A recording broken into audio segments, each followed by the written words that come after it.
tell someone that I rode the bicycle boda in this town, people don't believe it. So you're a former boda. Boda. Former boda, and you are standing to one of the biggest decorators right now. In the beginning, when I was starting, the challenge I had was capital. Like, I didn't have capital. Yes. I didn't start with capital whereby I say that this is 20 million investing in the business. No. Yes. I had to restrain myself from certain pleasures to achieve my bigger picture. Whatever small money I had to put in the business. Because currently, if someone wants to come to the pace I am in, you have to come in with either 30 million to 50 million, your initial capital. Yes. But of course, at that time, I only had 2 clients who changed my life. Party decoration has been seen as one of the most profitable businesses by some of the people who have ventured into it. But without knowing how to come up with it, definitely one will end up falling. Today, I'm here with one of the renowned party decorators in Soroti City, and of course Teso at large, and he's actually going to take us through his life, how he started, how he entered into this business of decoration, and how far he is right now. I believe after you watching this interview, you'll actually be able to learn some of the things that you need to actually put in mind before venturing into this business. Hello. Yes, Nathan. Yes, how are you? I'm fine. Yeah, would you please introduce yourself to the viewers who are watching right now? Yeah, I'm called Opio Derek. Yes. And I'm a born of Soroti. Yes. And I've grown up here. Yeah. Currently, you have been known as one of the biggest party decorators within Soroti City and some parts in Teso. And I believe you have a journey. It didn't just come out of nowhere and reach this level. Would you mind taking us through how you came up with this idea of setting up this business? Indeed, it is a journey. It has been a very long journey. Yes. I started decoration with some of the renowned decorators in this town, the pioneers of decoration in Soroti. Yes. That was around 2007, and that year was the year when I sat for my senior 4. But before I sat for my senior 4, I used to hustle to pay my school fees in Soroti SS. I remember that time a friend gave me a bicycle on loan, and I could ride my bicycle and pay back his money for the bicycle. So meaning that I used to ride boda bicycle in this town. Then I met a friend called James Omara. Yes. For him, he majorly bases in cake baking. So I remember the first time he invited me for a function. I sat down and calculated. I said, when I ride my bicycle in a day, I can get 10,000. How about going for an invitation he's inviting me for? How much will I be paid? Yes. So I turned him down. So the following week, he again invited me. He said, Derek, last week you dodged, but this time don't miss. Come, we go. I again dodged him.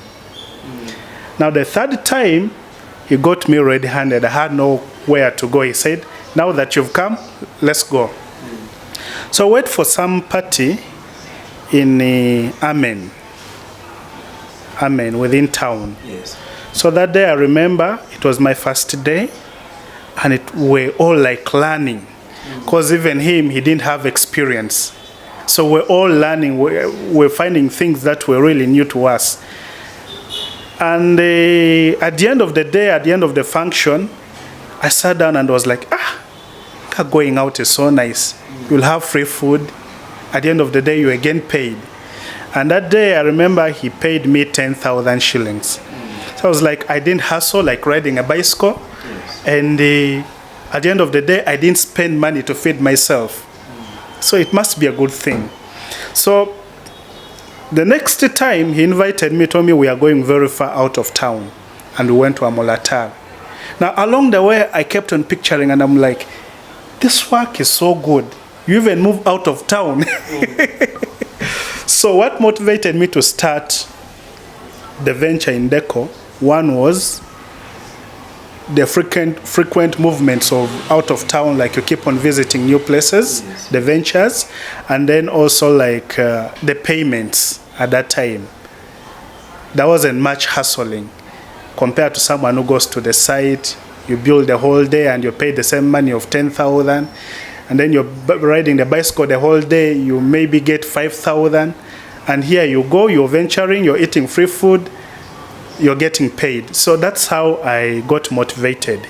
Then later on, he introduced me to his boss. That time it was a lady called Lucia. Now in town at that time it was only Lucia, and then there was some lady called Jenna Ballo. Those were the two big decorators we had in town. So when he introduced me to Lucia,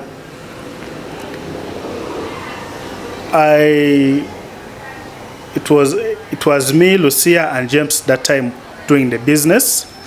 So for me, I would go and do the work in the field work, but at the same time we're all learning. So Lucia introduced me to the bride and groom magazines.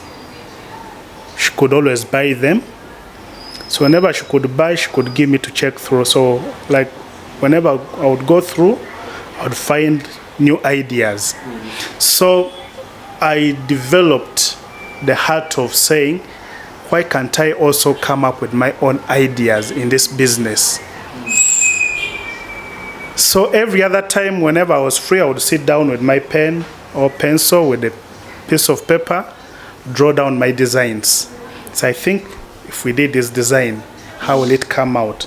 But also this design, how will I arrive to this design? So at the end of the day, I would sit down, draw patterns, come up with those patterns, think deep about those patterns, and see how I can apply them. Next time we move out to the field, I try to apply out those patterns, and they would really work out.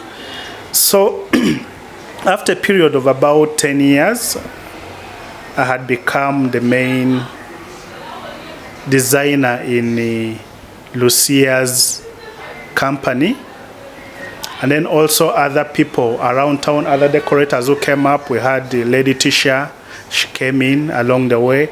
We had by that time Gina Events, she also came up along the way. But like all the boys who used to work in those companies would always come and ask for ideas from Derek. So like they come, when a new idea comes up and I've got it up, they also come and ask, how would you do it? So like I would give them free ideas, share ideas freely. So you simply also learned this as just a skill out of like always moving to events, so you picked interest in this and you got the knowledge.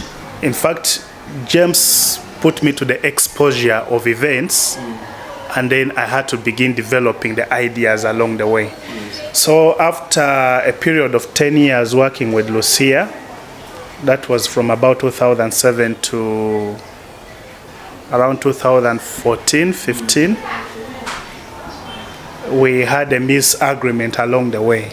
You guys, you faced issues with your boss? Yeah, when I was working with her, I was in a comfort zone. I felt I was comfortable earning whatever I was earning, and I really didn't think of starting my own company. But then certain incidents happened to open our eyes. Like I really didn't think that the boss I'd worked for very long would develop that mindset of wanting to create fights. I remember having my first client, very first client who opened up my way. We agreed upon a certain amount, and the amount my boss had never worked for before. And that was 2 million shillings. That time in 2014, that was a lot of money for some big money. Because for her, the biggest amount of money she would charge was between 700,000 and 1 million. But you were able to bring in a deal of 2 million shillings. Yes. And I knew by this time if that deal was to go through, we're going to have a breakthrough and give our competitors a distance. Yes. So the clients knew me, they didn't know her. And in the committees, they really didn't want my boss to do the work. They trusted me because they were my OBs and OG, were in the same class, and they believed I would do for them better work. But also I was bargaining for the deal so that I would go to my boss and tell her, this is the deal we have on the ground on such and such a date. I'll handle it, I'll give you the money, then you'll see the difference that you can give me. But instead, when I received the first deposit and I went to my boss and asked her, before I could go to my boss, someone within the committee called her and said, your boy was here and he received some money. So when he received the money, I think he will deliver it to you. And yet that day, the committee, when they were calling her to come to the committee meeting, she didn't want to appear. She refused to pick up the calls. She saw that maybe she wasn't going to get anything from the commission. Her mindset was, since she had worked with this church before, she thought they would still want her to do the work at the other same rate she did before. Because I remember the first wedding she did in that church, she charged them 300,000 for wedding. Yes. So the committee members still said, Lucia could do for them business at 300,000. And yet had bargained for 2 million. 2 million. So the committee was 2 million all for what? That is a lot of money. It's wasting money. Yes. What kind of decoration is that costs 2 million shillings? So to somehow the clients even thought that I was cheating them, and I wasn't going to deliver exactly what they really wanted. So I think that is what made my boss not to pick up the calls. So when I was given the first deposit of 500,000, remember my boss calling me, and then she was like, are you aware of 18th December? I said, yeah, I'm aware of that date, and there is business that I'm coming to discuss with you. The client has already confirmed. She said, I'll not be around. Wow. For that very event? Not for the very event, for the day I was supposed to meet her. So I asked her, how about the following day? She said, I'll still not be around. So like for the whole week, she said she wouldn't be around. So I remained pondering within myself what to do. I relaxed, since she's someone I'd been working with for long. So that day when I stepped town, I remember meeting one of the boys. He was called Eddie. He used to work with some lady called Esther. The guy was like, Derek, what's wrong with your boss? I met her telling my boss that you've started receiving money using her name. I told the boy, I didn't receive money using her name. When I went to the committee, I went as Derek, not as Lucia. And when I received that money, even the client knows it is Derek, not Lucia, going to do the business. I took it for granted. So when I moved around town, I got some lady called Jenna Ballo, one of the biggest decorators, the founders of decoration in town, Soroti. She called me, my son, come. So I went to her. She was like, first sit down and tell me, what is your problem? What is the problem between you and your boss? She called me yesterday and she said you've started receiving money using her name. And I was so shocked. Tell me, what is the problem? So I took time to explain to my boss about the deal and how the clients had trusted me and how personally, not having things that would carry out the business, I was going to take the money to her. Yes. I had nothing to use for business that day. So she was like, your boss told me if you called me asking for items to use, I shouldn't give you. Wow, that was how far it reached. Yeah, so I was like, wow, this is serious. So when I moved around town again, I met one of the suppliers, the guy who was the main supplier of items of decoration in town. He used to give us pins, ribbons, flowers, and sometimes tents. He's called Thabiti. So Thabit was like, Derek, I've been wanting to find you, but I didn't have your number. What is the problem? Tell me, what's going on between you with your boss? Yes. She told me, if you call me asking for anything, I shouldn't give you. That you've started receiving money using her name. That was now the last nail on my head. I went and sat down and I was like, if this was really a boss who wishes you well, she would have called me, sat me down, and asked me, Derek, what is going on?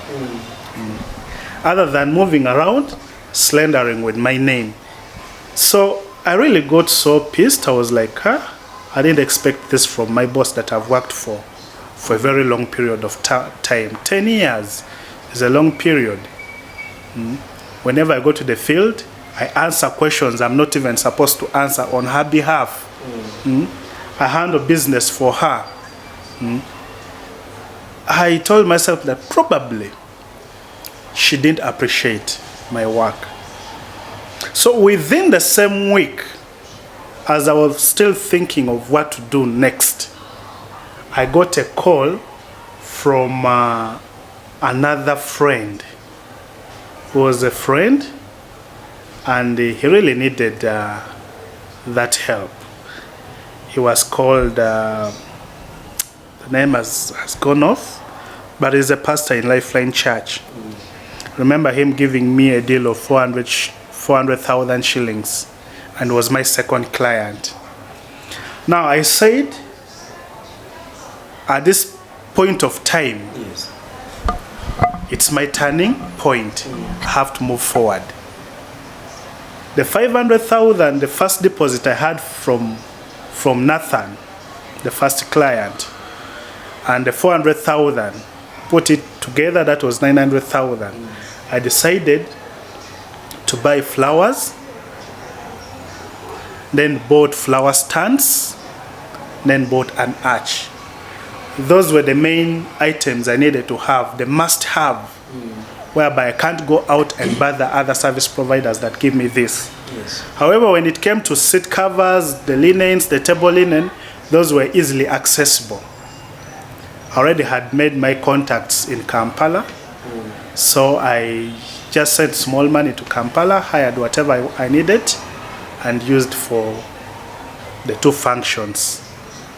Now, the two customers really turned my life around. And the whole town, the other competitors, for them were celebrating. They were celebrating that the brain for Lucia has been knocked out of the business. I mean, has been knocked out. Meaning Lucia would be knocked out of business. And to the other hand, they were celebrating knowing that I wouldn't sustain myself in business since I didn't have things to use in the business. Now later on, I realized that the clients I kept getting on the way, they would come and tell you, Derek, we've seen you do work before. But your competitors told us you don't have things to use. So how do you convince us that you'll do business? Yes. So that became hard to do business with clients from Soroti and Teso. I had to change the strategy of doing business in order to remain into competition. Yes. Now, what I had to do was to use my Facebook page to advertise myself. And after a period of like 2 years, it was a rough time. From the time I started, it was really so rough for about 2-3 years.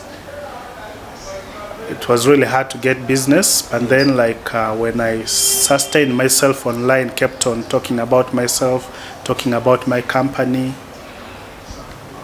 I kept on getting positive feedback from clients outside Soroti. my next businesses began coming from Kampala.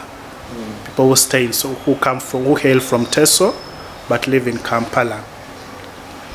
So they kept on giving me business. Someone comes with a business of 3 million, 4 million, 5 million, and life kept on moving on. So by 2019, I got my client who gave me a breakthrough. That was, one of them was called Barbara.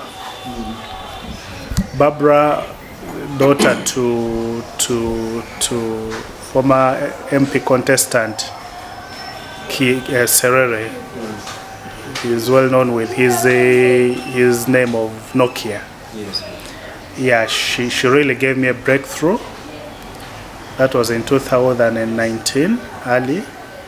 And then in 2020, her sister also got married. Now that time it found out that after the lockdown, we're just resurfacing in the business. So I came up with new ideas, because I told myself I have to compete with my competitors and have to come up with new ideas that will really totally knock them out. So that time I came up with the new ideas of using stickers and boards that other competitors had no idea about. And that is what sold me that year, 2020, till now. That has been a story of your journey from how you started and where you are right now. If not your boss actually starting to squeeze you, you wouldn't maybe have picked interest. No. I really never thought about it because I was in my comfort zone.